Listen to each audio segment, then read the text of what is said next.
Hello guys. Here I am on Thursday on my Wednesday night video. Sorry about that. Just know that if a video doesn't show up on Wednesday, it'll probably appear on Thursday because this week I have an excuse. Um, had some unexpected things happen this week. Tuesday, my wife was on her way home from work and she got rear-ended and was in a car accident and had to be taken to the hospital where she was treated and released for whiplash.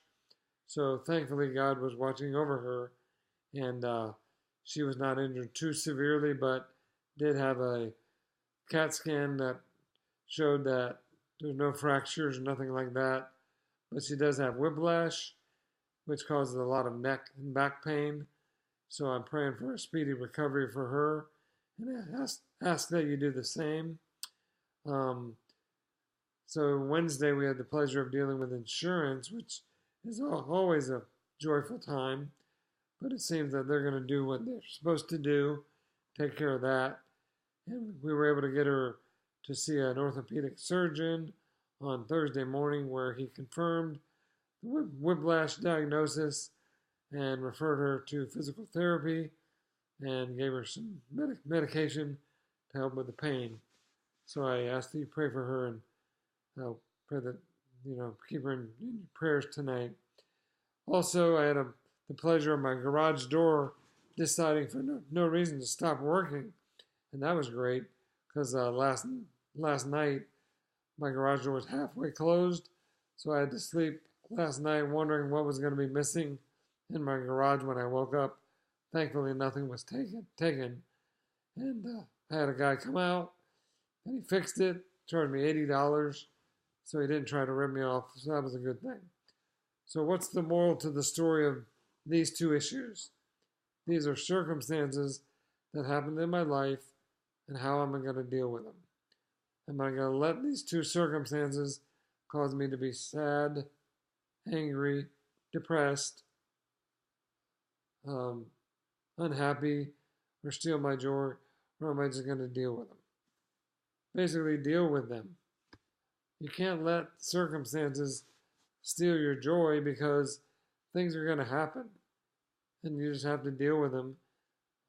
My garage door is broken. Now it's not. My wife was injured. She's going to get better. She's going to deal with it. So the phrase of the day is deal with it. Don't whine about troubles or struggles because you're going to have them, but you got to deal with them. So that's the reason the video is delayed.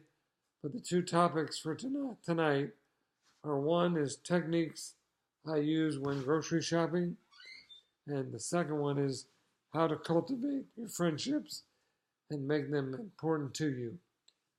When I go to the grocery store, whether it be Publix, Winn-Dixie, or Walmart, I always go park in the disabled spot because I have a disabled sticker, and I walk with my cane to the cart section, put my cane in the cart, and use the cart to stabilize me.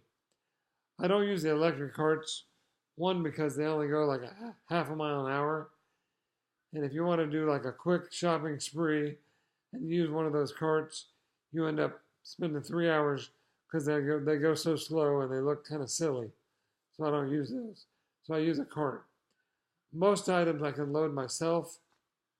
The problem arises when I arrive at the water bottle aisle. You ever notice a water bottle carton weighs about 2 tons? And they have a ridiculous amount of water bottles, like 75 water bottles. And the thing is so heavy I can never lift it. So there's 2 ways to handle this. If you notice when they stack water bottles, they put them on a bottom shelf, middle shelf, and a top shelf. Also, your cart level, the bottom level where the water bottles are is about even where your cart is.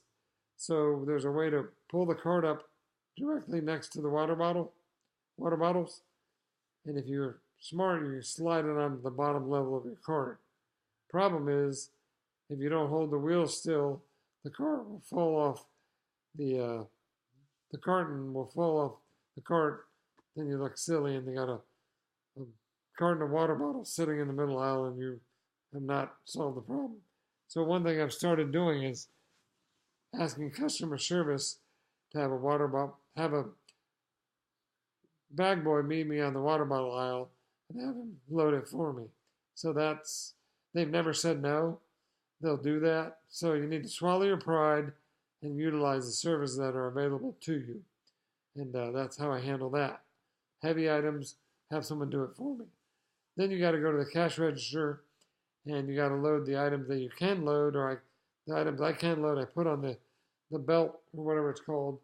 And the items I can't load, I tell the lady or the guy to use that little gun they have to scan the items. And usually they'll do that. If they don't do that, I'll tell the bag boy to load it for me. And he'll always do that. Next, the bag boy is going to ask me if I want plastic or paper. Doesn't really matter. But he's going to also ask me, do you need help to the car? And I say, yes, I do. And usually the guys will love to get out of the store for a few minutes and they'll load the items in my car for me. Because I'd rather them do it than me fight with a water bottle thing and break in the parking lot. And I look silly doing that. So I let them help me. Next, I got to drive the items to my house. If my son's home, he'll help me. If my wife's home, she'll help me. If my daughter's home from college, she'll help me. But if not, it's up to me to do it myself. So I have a dolly in my garage. I wheel the dolly out to my car. I let the big items fall to the ground, put them on the dolly, wheel them into my house, solve that problem. So that's how I handle that. So those are some things I do at the grocery store. I'm sure you can do the same thing. Plus, it allows you to get out of the house and be productive. And although you do it differently than you used to do it when you didn't have a disability, at least you can do it. You just do it differently, okay?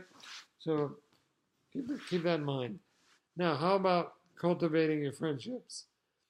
When's the last time you called one of your friends and had them come over for dinner, or called them on the phone and asked them to go to lunch or do something together? When's the last time you've done that? When's the last time you did that without texting them? I mean, texting is great. Facebook is nice. But how about calling them? You'd be surprised how happy it is when someone hears your voice. And that's something I've been trying to do. Call people, try to get together with them, spend time with them. I have some friends that I've had since I was 7 years old that I see once a year. At my wife and I's New Year's Eve party. But it's like when I see them in person, and I haven't seen them for a year, it's like we pick up like we never left off. So I think it's important to maintain those friendships. People really like, they like knowing that you care about them. So give some people a call this week to let them know you're thinking about them. Also, a lot of support I get from my church. My church is awesome. The support and love I get from my church family is amazing. I highly recommend it if you don't have a church family, to find a church where, first of all, they preach the Bible and not a sugar-coated, watered-down message. Find a church that preaches the Bible. And also, you'll find a lot of friends there that really do care about you. So I recommend that, to find that kind of community. It's very important. I know it plays a huge part of my life. My lifelong friends and my church friends, very huge part of my life. So I recommend that. Also, I want this to become a two-way communication. I don't want to be just talking to you and never hearing from you, because I don't know how to pray for you if I don't know what's going on in your life. So please let me know what's going on so I can pray for you, because I pray for you anyway, but I'd like to know what I'm praying for you about. So keep that in mind.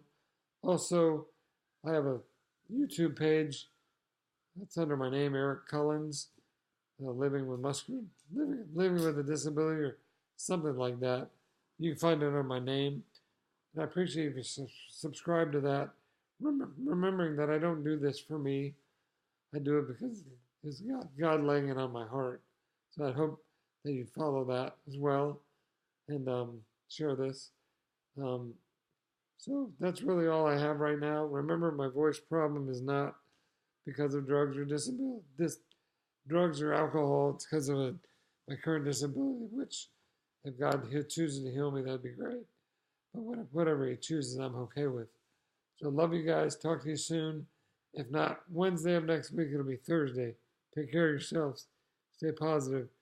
And remember, deal with it.